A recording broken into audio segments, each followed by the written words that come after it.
First of all, I think one of the most valuable Sowell books is not, there are some Sowell books that everybody sort of knows the titles of. But one of the forgotten Sowell books is his little book from the mid-1980s called Civil Rights, Rhetoric or Reality. And if you go to Amazon, you will actually see that I have a review of that book from many years ago that I'm very happy with and proud of. That book, what I love about it is that every single page is smashing some myth.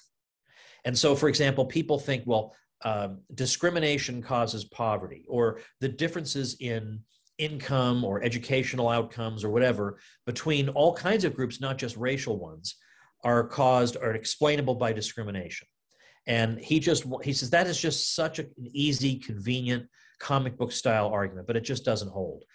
When you hold all different groups constant and you look at people in the same geographical area, you look at people in the same age range with the same level of work experience and on, then all these variations actually disappear, which is very interesting. Or if you see, some people will say, oh, there must be discrimination because white PhDs earn more than black PhDs. He says, well, let's disaggregate the data and see what do they have the PhDs in?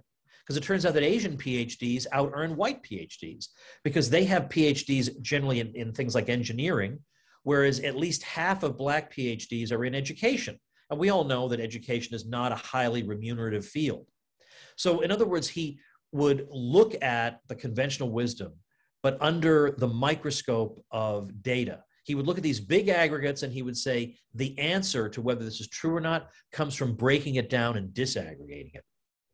So things like that. But what I also learned, frankly, was a moral lesson, and that is about his courage in doing and saying the things he did, because it meant academic isolation. It meant being called names. But honestly, what is impressive about him is that none of that seemed to matter. Honestly, you would see him on television and he just would be like a hot knife through butter. He didn't care what you said. Could you briefly explain the difference between the constrained and unconstrained worldview? Is that yes, that possible? This is in his book, A Conflict of Visions, and the unconstrained vision is a way of looking at the world.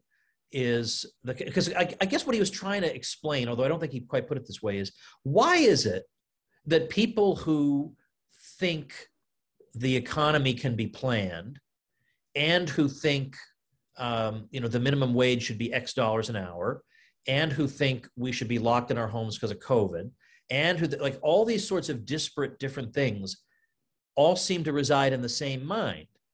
And people who disagree all have, it's very rare for people to have one of those opinions and not every single one of the others. Now, why should that be?